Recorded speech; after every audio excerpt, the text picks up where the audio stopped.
Niki Lauda when preparing to play him for the movie, and of course he's famously frank. What kind of advice did he give you about how to play him?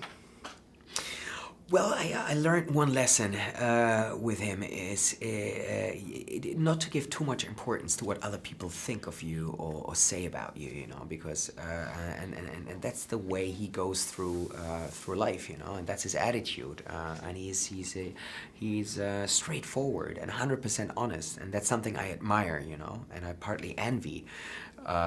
Because I'm so different to him, and of course that freaked me out at first, you know, to play a living legend and an icon who is so different. So on the one hand, I felt this weight on my shoulders and their responsibility. On the other hand, because of the good relationship I had with him, it made life much easier, you know, because I got information from the living source, and you know, he would tell me things that you can't read anywhere or see anywhere. So.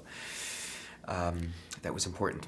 Did you grow up watching him on TV? Like, did you have a real sense of him, you know, before you met him?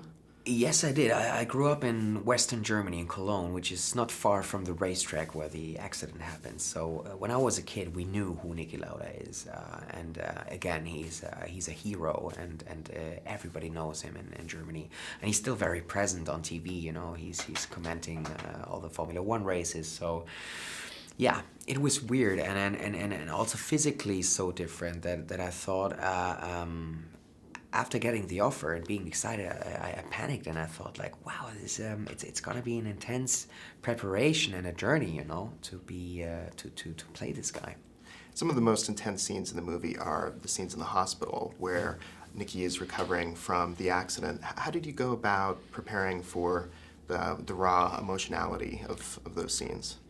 Well, in talking to Niki about it, and I was very thankful that he was willing to talk about the most sensitive stuff, you know. We talked about death and fear and overcoming fear, and it was interesting to find out that he is human, you know. So there were, of course, moments of fear, you know, and moments in which he was paralyzed after the hospital, and it was extremely painful and terrible.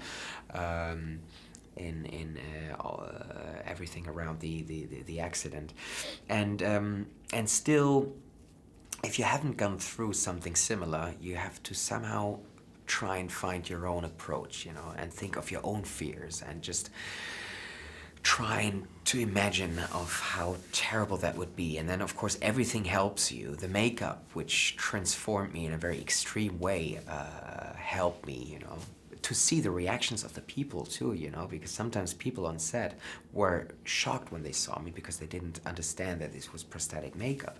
So that it made me understand what Niki had gone through.